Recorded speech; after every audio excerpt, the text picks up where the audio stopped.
Right. It is, that's why we enjoy it so much. So it's about innocence.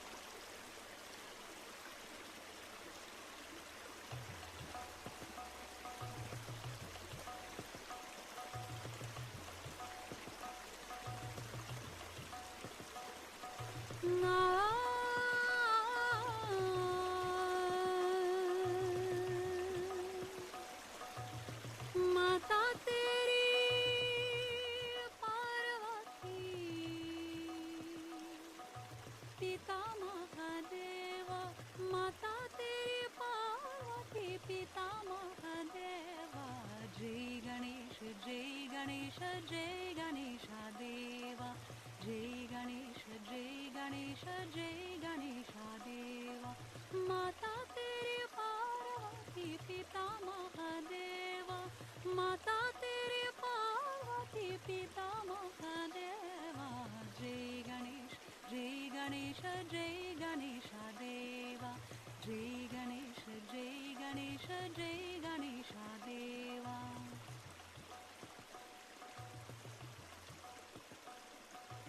अंधं को आँख देता कोढ़ना को काया।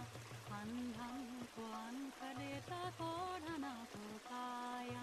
बंजन को पुत्र देता निर्धन को माया। बंजन को पुत्र देता निर्धन को माया।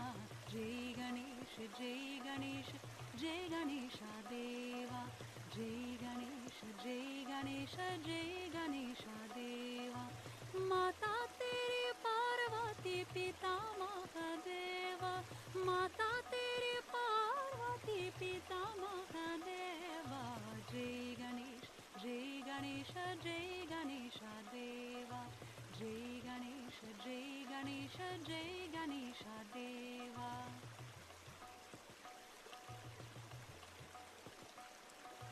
हम चढ़ाओ फूल चढ़ाओ और चढ़ाओ मेवा। हम चढ़ाओ फूल चढ़ाओ और चढ़ाओ मेवा। लाडू का भोग लगे संता करे सेवा। लाडू का भोग लगे संता करे सेवा। जय गणेश जय गणेश जय गणेशा देवा। जय गणेश जय गणेश जय गणेशा देवा। माता तेरी पार्वती, पिता महादेव। माता तेरी पार्वती, पिता महादेव। जय गणेश जय गणेश जय गणेशा देवा। जय गणेश जय गणेश जय गणेशा देवा।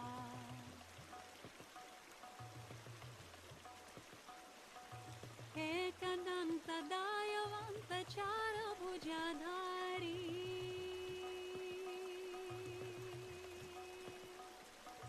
एकदंत दायवंत चार भुजाधारी।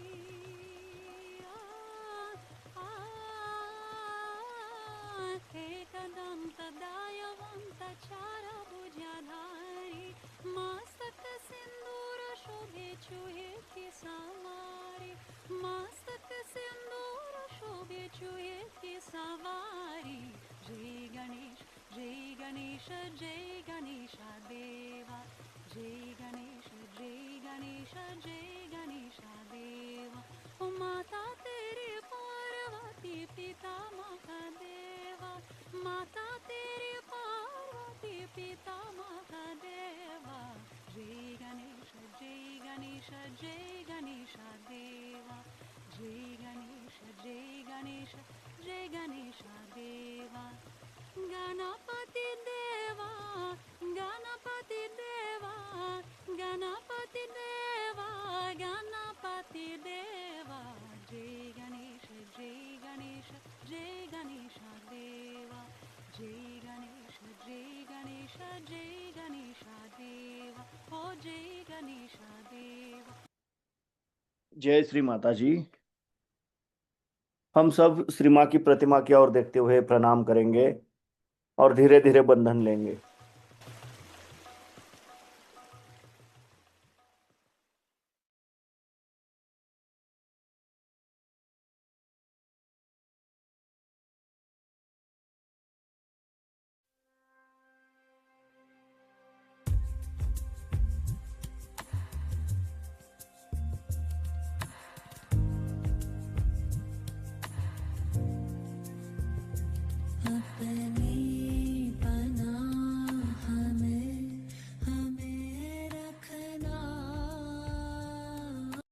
परम पूज्य श्री माता जी, आप ही साक्षात श्री आदिशक्ति हो। आपकी परम कृपा में, आपके निर्मल चरणों में ध्यान करने की अनुमति हम सबको प्रदान कीजिए। अब हम धीरे से आंखें बंद करेंगे और अपना राइट हैंड पृथ्वी तत्व पर रखेंगे। अपना संपूर्ण अटेंशन हम अपने लेफ्ट हैंड के सेंटर से धीरे धीरे सहस्त्रार, और सहस्त्रार से धीरे धीरे राइट हैंड द्वारा पृथ्वी तत्व में 7 बार लेके जाएंगे।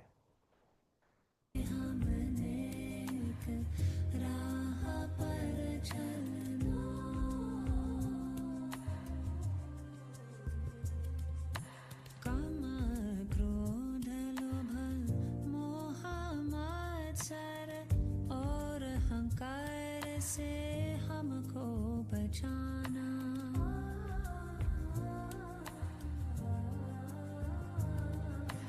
काम क्रोध लोभ मोह मात्सर और अहंकार से हमको बचाना। माया में गिर जाऊं न माता।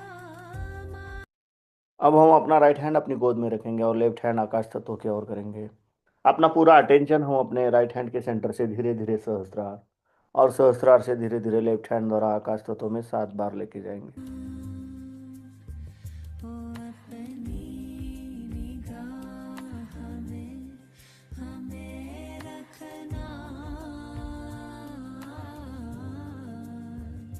सीखे हमने एक राह पर चलना। अपनी पनाह में हमें रखना। अब हम अपने दोनों हाथ अपनी गोद में रखेंगे और अपना पूरा अटेंशन हम अपने मध्य मूलाधार चक्र पर क्लॉकवाइज 7 बार रोटेट करेंगे।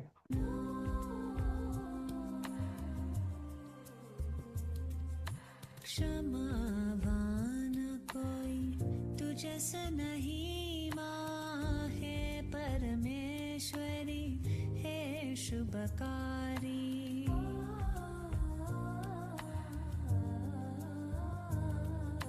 क्षमावान कोई परम पूज्य श्री माता जी, आप ही साक्षात श्री निर्मल गणेश हो।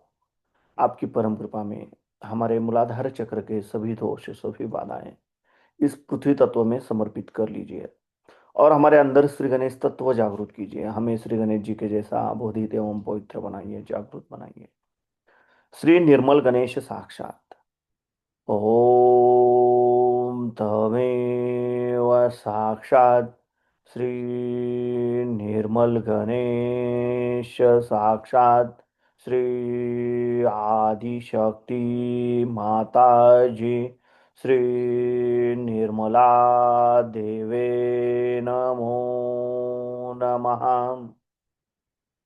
अब हम अपना राइट हैंड अपनी लेफ्ट साइड पे स्टमक पे रखेंगे, बिलो द एब्डोमेन। परम पूज्य श्री माता जी, आपकी परम कृपा में कृपया हमें शुद्ध एवं निर्मल विद्या प्रदान कीजिए। परम पूज्य श्री माता जी, आपकी परम कृपा में कृपया हमें शुद्ध और निर्मल विद्या प्रदान कीजिए। कृपया हमें शुद्ध और निर्मल विद्या दीजिए। अब हम अपना राइट पाम अपने मध्य नाभि चक्र पर रखेंगे। परम पूज्य श्री माता जी, आपकी परम कृपा में कृपया हमारे अंदर लक्ष्मी तत्व जागृत कीजिए। कृपया हमें समाधानी बनाइए। अब हम अपना राइट पाम अपने नाभि के अराउंड अपने भवसागर पे क्लॉकवाइज 7 बार रोटेट करेंगे। अनेक राह पर चलना।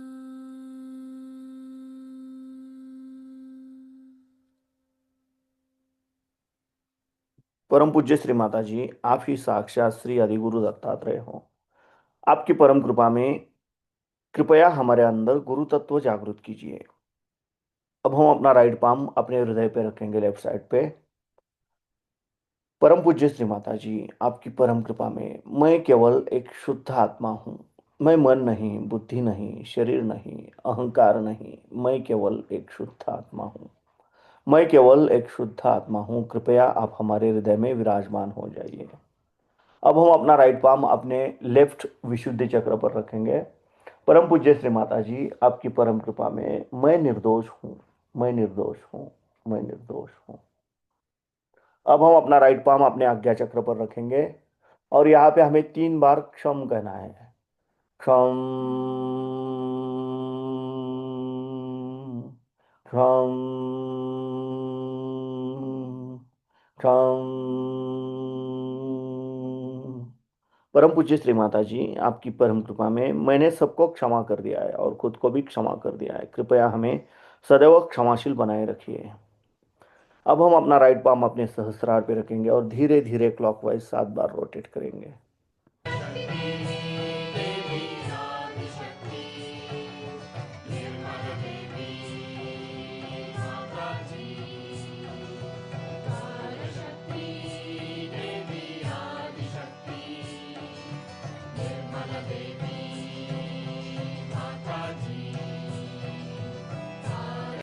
परम पूज्य श्री माता जी, आप ही साक्षात श्री आदि शक्ति हो।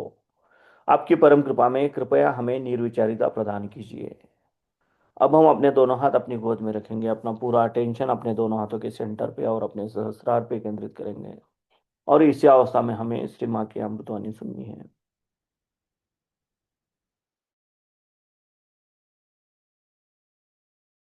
इससे हम ईंटें बनाएंगे, क्या तुम हमें ये बेचोगे? और कह ले वो हर रोज मिट्टी उठा के ले जाते और हमें बहुत सारे रुपए देते। उनके अंदर की लक्ष्मी जब जागृत हो गई तो पैसा को क्या, पैसा माने संपत्ति आपके अंदर आ जाए। अगर आप पार हो जाए तो आपके अंदर स्वयं साक्षात लक्ष्मी जागृत होती है। आपके यहाँ बहुत से सहयोगी वो बता सकते हैं कि जिनकी नौकरियां नहीं थी उनके पास भी पैसे की भरमार हो। उसकी वजह यह कि आपके अंदर की लक्ष्मी जागृत होना चाहिए। अब लक्ष्मी का मतलब पैसा नहीं होता, लक्ष्मी का मतलब संतोष। मनुष्य के अंदर वो एक तरह से संतोष आता है। मैं देखती हूँ करोड़ोंपति लोग मेरे पास आते हैं, करोड़ोंपति लोग, लेकिन कहते माता जी हमारे जरा आइएगा आप हमारे घर में, हमारे यहाँ वो बिजनेस खुल रहे हैं, आपके आशीर्वाद से अच्छा चलेगा। अभी भी उनको ये लगा है कि अभी और रुपया है। और मैंने कहा आपके इनकम टैक्स तो ऐसी पड़ रहा है, काहे को बिजनेस और खोल रहे हो, उसे और परेशानी होगी। कोई बात नहीं माता जी, वो तो हम इंतजाम कर लेंगे। ये पैसा नहीं है, पैसा का मतलब है संतोष। पैसे का मतलब है लक्ष्मी का स्वरूप। लक्ष्मी स्वयं माँ है। लक्ष्मी के एक हाथ में दान, एक हाथ में आश्रय, 2 हाथ में कमल। 2 हाथ में कमल है माने जिस आदमी के पास लक्ष्मी है वो कमल जैसा प्रेम और गुलाबी कमल है, प्रेम का त्योहार। उसके घर में आप जाइए तो एक तरह की उसके अंदर कोजीनेस होनी चाहिए। उसके घर में आप बैठिए तो उसके अंदर से प्रेम उमड़ना चाहिए।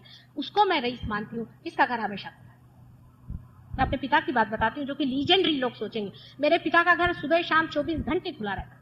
वो भी रियलाइज आदमी थे और वो कहते पता नहीं बेटे कोई भी भूला भटका आ जाएगा, उसको पानी की जरूरत पड़ जाए, कुछ पड़ जाए तो उसको अंदर आए। और हमारे फादर के यहाँ कभी चोरी नहीं, कभी नहीं। और हमारे घर के जितना भी सामान था वो सारा कम्युनल था, माने जितनी कारपेट थी वो आपकी बाहर जाती थी, बिछती थी लोगों के लिए और उसी में उनको आनंद आता था। फिर यही नहीं याद रहता था कि किसको दी थी कारपेट पिछले शादी में। उनका सारा ही सामान बाहर घूमते रहता था और वो कभी कभी घर पे आ जाता था और ज्यादातर वो घूमते रहते, कहते भाई उनके घर गया वहां से उठा लो, उनके घर गया उनके यहाँ से उठा। उनको ये कभी मालूम नहीं था कि अपनी जो भी चीज है उस संपत्ति को या उस इसको कहना चाहिए कि अपनी संपदा उसको खुद ही अपने बाल बच्चों के साथ और बैठ करके एंजॉय कभी भी।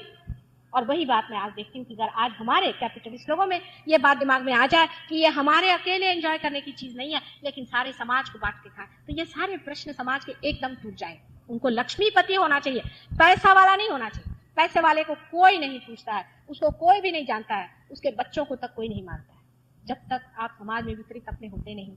और सहजो ये पूरी तरह से कैपिटलिज्म है क्योंकि आपकी पूरी शक्ति जागृत होती है और पूरी तरह से कम्युनिज्म है क्योंकि इसका वितरण करना यही है जिसमें कि दोनों चीजें मिल जाती हैं। और ये आपके नाभि चक्र के जागृति से होता है कि मनुष्य पूरी तरह से इस शक्ति को एकत्रित कर ले और पूरी तरह से शक्ति को जब तक वितरित नहीं करता। आप जैसे कल मैं यहाँ 11:15 बजे तक थी और एक साथ 10 बजे आकर माँ आप घर जाओ, तुमको बहुत देर हो रही, लेकिन मेरे अंदर इतना ज्यादा कल वाइब्रेशंस का जोर था कि मैंने कहा कि नहीं ये तो बाठी के जाऊंगी नहीं, तो मैं तो यही खड़ी खड़ी देती रही। अब मेरे घर में बच्चे भी कहते हैं कभी कभी 2-2 बज जाते हैं, 3-3 बज जाते हैं, मुझे कभी थकान ही नहीं आती। रात दिन मुझे इसे मजा आ रहा है कि मैं देती ही रहूं क्योंकि मैंने बहुत पाया है और इसीलिए मैं देती हूँ। अगर मैंने पाया नहीं होता तो मैं नहीं देती, लेकिन मैंने अनेक चीजों में पाया और इतना पाया, इतना भरपूर पाया कि पूरे तरह से मैं देना ही चाहती। ऐसा आदमी जब उसकी जागरूक हो जाती है लक्ष्मी जी शब्द को आप समझे, मैं पैसे की बात नहीं कर रही क्योंकि पैसा बड़ी घिनौनी चीज है, लेकिन लक्ष्मी साक्षात देवी जी है। जब ये लक्ष्मी आपके अंदर जाग जाती है ऐसा आदमी चमकता है। एक भी आदमी ऐसा कहीं हो उसको जन्म जन्मांतर तक लोग याद करते, उसके बार बार याद करते, अरे वो है, वो आदमी है। जैसे कि हम अपने पिता का आपसे बता रहे हैं, जब उनकी मृत्यु हो गई उसके बाद मेरे भाई की शादी, हम देखते हैं कहीं से घी चला रहा है, कहीं से कुछ चला रहा है, कहीं से कुछ चला रहा है। हम लोगों के समझ में नहीं आ रहा था कि ये सब लोग कौन ला रहे हैं। हमने कहा कि भाई ये क्या, कहने अरे आपके पिताजी, वो तो एकदम भगवान थे, उन्होंने तो हमारा ये बच्चे को बचा लिया, उन्होंने तो हमारा ये कर दिया। रात दिन वो रत रहते थे दुनिया में।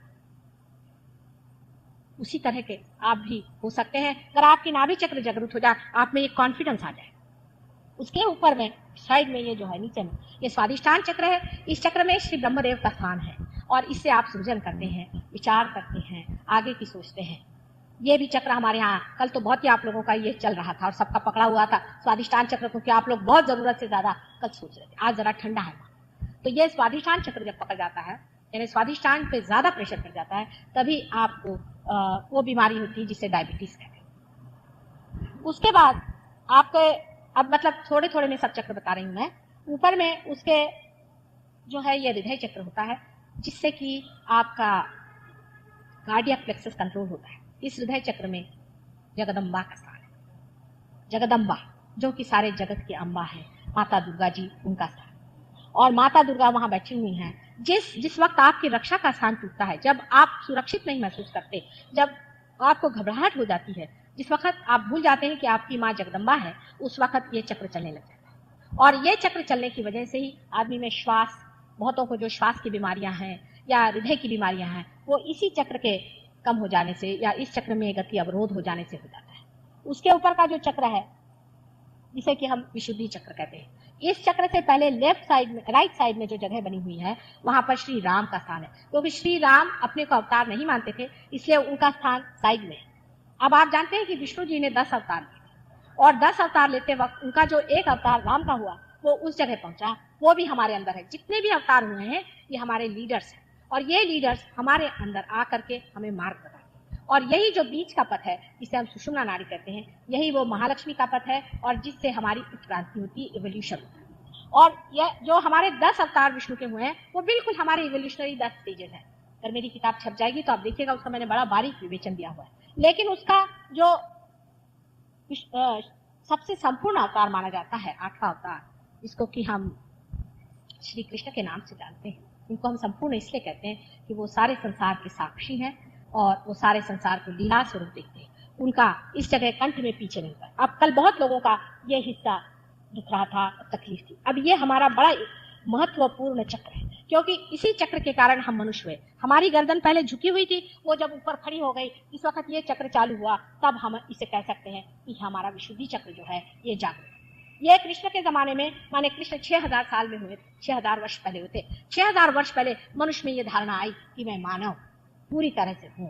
और जब ये कृष्ण की चेतना सब पहली, तब पहली मर्तबा डिप्लोमेसी का सेंस है।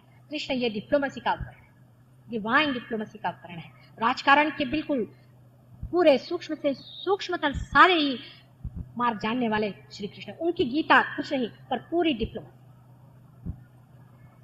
गीता पे बड़े आख्यान लोग देते हैं, मुझे आती हंसी। मैंने कल आपसे कहा था कि इसमें तत्व कितना है इन लोगों ने जाना नहीं। 1-2 शब्दों में मैं आपको गीता का सूत्र बता दूं और आप इसे देखिए। गीता में कृष्ण ने सहजयोगी बताया। उसने कहा कि इसे तू अपने अंदर खोज। यही कृष्ण ने अर्जुन से कहा, पर अर्जुन था आप ही विजय कर समझ लीजिए। और उसने कहा कि भाई तू कह रहा है कि परमात्मा को खोज और इधर कह रहा है कि तू युद्ध में जा। उन्होंने कहा था तू साक्षी स्वरूप हो पहले और उसके बाद युद्ध में जा, तो युद्ध भी तू साक्षी रूप से देखेगा, जिससे कोई मरेगा नहीं और कोई जिएगा नहीं। लेकिन अर्जुन के समझ में नहीं आया, तो इन्होंने अपने बाप का नमूना है, इसे कहते हैं, मैं तो इसको कहती हूँ कि बाप का तरीका, कि एक लड़का है बाहर बैठा हुआ और गाड़ी में और खूब जोर से हंटर से मारा है और घोड़ा पीछे। बाप बाहर आता है और कहता है बेटे घोड़े को आगे कर ले तभी चलेगी तेरी गाड़ी। तो लड़का कहता है कि ये कैसे, मैं तो गाड़ी को मारूंगा। तो बाप कहता है अच्छा मारते रहे, लेकिन चित्त घोड़े पे रखना। इसी तरह इन्होंने 2-3 एब्सर्ड कंडीशंस कृष्ण ने डाल दी और सबको बेवकूफ बनाया हुआ। लेकिन मैं माँ हूं तो मैं आपको असली बात बताऊंगी, असली बात नहीं बताऊंगी, लेकिन मैं घोड़ा भी आगे करूँ, क्योंकि कृष्ण है ना, वो जानता है अपने लड़कों को कैसे ठीक करना चाहिए। और इतने 6000 वर्ष से उसने आप सबको ठीक किया ही। पहले तो उसने कर्मयोग में आपको पकड़ लिया। उसने कहा कि जो भी कर्म करना है करते रहो, लेकिन परमेश्वर आपसे छोड़ो। ये एब्सर्ड कंडीशन, ये हो ही नहीं। ये एब्सर्ड कंडीशन कहना कि तुम वो जो भी कर्म करना चाहो करते रहो, ये हो नहीं सकता है। क्योंकि आप आगे देखिएगा कि अपने मस्तिष्क में ईगो और सुपर ईगो नाम की 2 संस्थाएं हैं, जिससे हम एक अंडाकृत हो गए। हम टूटे हुए नहीं हैं और इस वजह से जो भी कार्य करते हैं उसमें हमारा ईगो जरूर इन्वॉल्व हो जाता है। जब कोई भी कार्य करते हैं ईगो हमारा बनता है। हर एक कार्य से हमारा ईगो निगड़ित हो जाता है। हम अंदर से ही वो ईगो हमारा बनता है और वो है ही। मेरा मतलब अहम भाव से नहीं है, पर अहंकार जो हमारे अंदर में बैठा हुआ है, जो हमसे कार्य कर रहा है, वो हमारे अंदर है। लेकिन जब ये टूट जाता है, जब हमारे अंदर से वाइब्रेशन बहते हैं, तो लोग कहते हैं कि बह रहा है, आ रहा है, जा रहा है, जग रहा है, हो रहा है। कोई ऐसा नहीं कहता, कोई भी ऐसा नहीं कहता कि हम कर रहे हैं, मैं दे रहा हूं, मैं कर रहा हूं, ऐसे कोई भी नहीं कहता।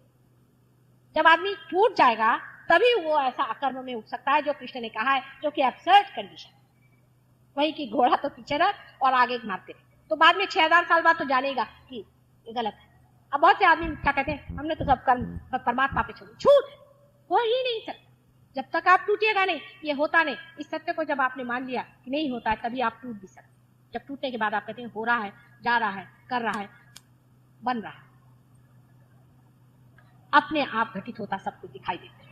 ये जब हो जाता है तभी हो सकता है। दूसरे भक्ति पर भी देखिए, उनकी मैं आपको एक छोटी सी बात बता दूं। भक्ति के बारे में उन्होंने कहा कि पुष्पम फलम तोयम, जो भी दोगे वो हम ले लेंगे, वो तो ठीक है ले लीजिएगा, और देते वक्त क्या करिएगा? देते वक्त कृष्ण कहते हैं कि तू अनन्य भक्ति कर, अनन्य। अब देखिए, अनन्य शब्द जो भी संस्कृत जानते हैं वो जानेंगे, जब दूसरा कोई नहीं होता। माने जब आप पार हो गए, जब आप बूंद, आपकी बूंद सागर में मिल गई, तब भक्ति कर, अनन्य भक्ति। अब एब्सर्ड कंडीशन देखिए कैसी जोड़ दी उन्होंने। अब इसका सूत्रपात हमें नहीं लग पाता, बड़े बड़े लेक्चर्स देने से नहीं होता। यही है क्योंकि कृष्ण जानता था कि बगैर डिप्लोमेसी के ये मनुष्य की जो उल्टी बिठाई हुई खोपड़ी पता नहीं कब बैठी थी, वो कब थी। लेकिन मैं तो मां हूं, मैं आपसे बताऊंगी नहीं बेटे, झूठ है। पार हुए बगैर कोई काम नहीं होना, पहले पार हो ले। तेरे साथ मैं भी मेहनत करने को तैयार हूं, जब तक तू पार नहीं होगा मैं तेरे साथ लगी रहूंगी, लेकिन तू पार हो, क्योंकि एक मां है। कृष्ण का स्थान हमारे विशुद्धि चक्र, और विशुद्धि चक्र से ही ईगो और सुपर ईगो दोनों ही संस्थाएं यहां तक आती हैं, और उसके बीचों बीच यहाँ पर जिसको कहना चाहिए कि आज्ञा चक्र महाविष्णु का स्थान है। और महाविष्णु का वर्णन हमारे यहाँ देवी भागवत में बड़ा सुंदर किया गया है। महाविष्णु का अवतरण इस संसार में हुआ है, जो कि जीसस क्राइस्ट के नाम से संसार में, और उसका सबसे बड़ा मुख्य तत्व है क्षमा। जीसस क्राइस्ट कोई मानव नहीं, उसने कृष्ण की जो बात है, कृष्ण जिसे कहते हैं, कृष्ण शब्द कृष्ण से आया है। कृष्ण का मतलब होता है कृषि करने वाला। राम इस सारे संसार में चल के गए, उन्होंने जमीन को पावन कर दिया।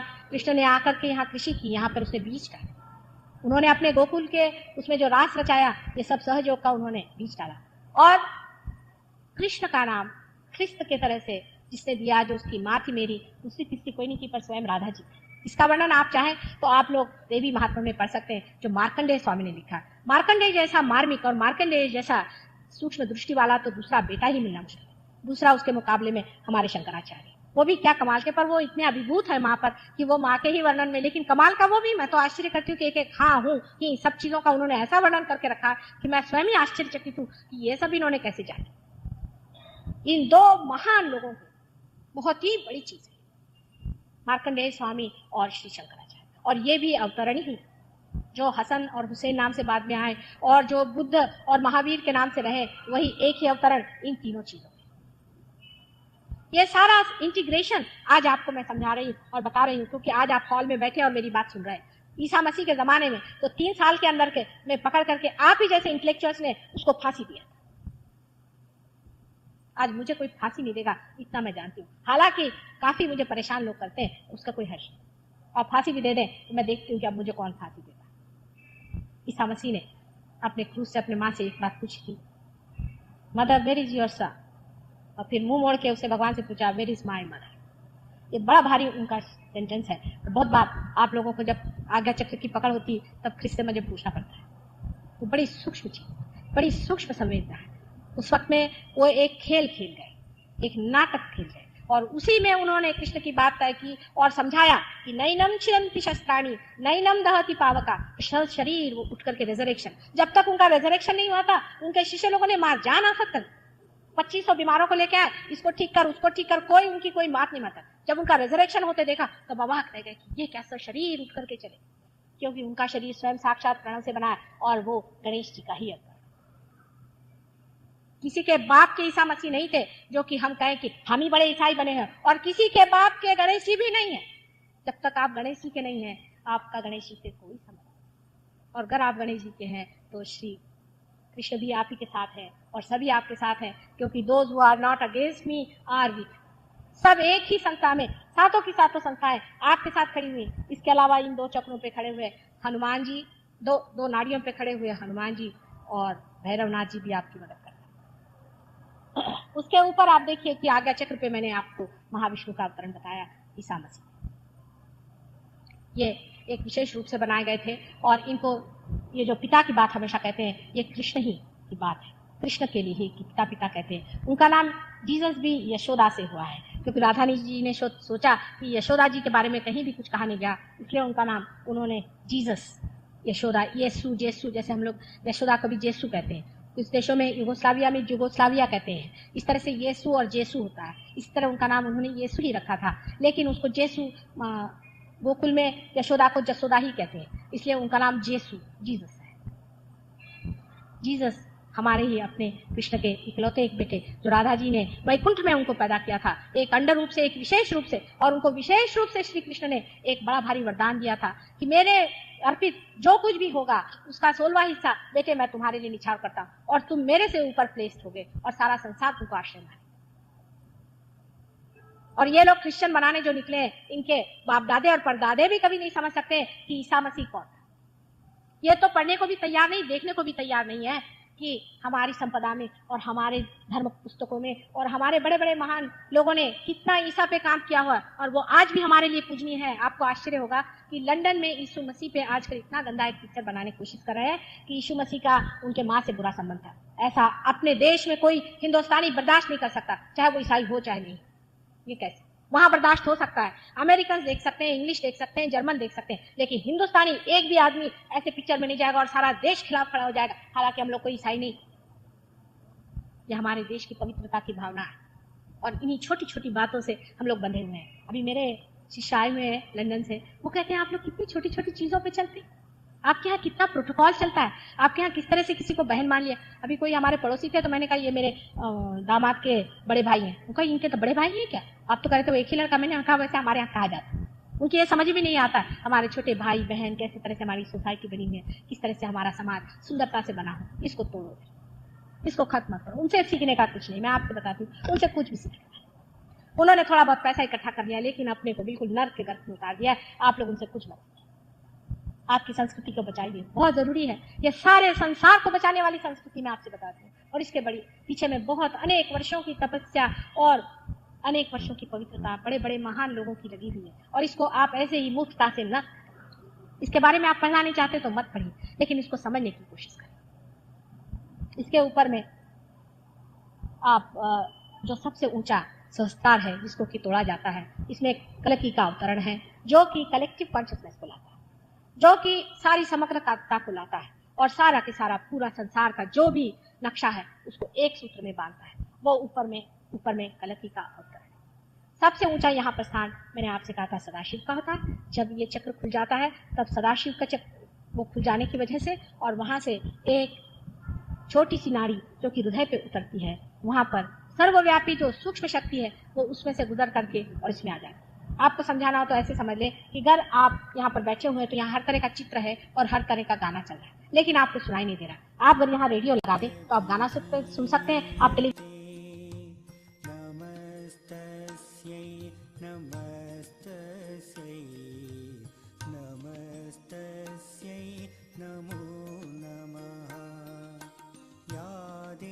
हम धीरे से आंखें खोलेंगे, श्री माँ की प्रतिमा की ओर देखते हुए प्रणाम करेंगे और बंधन लेंगे।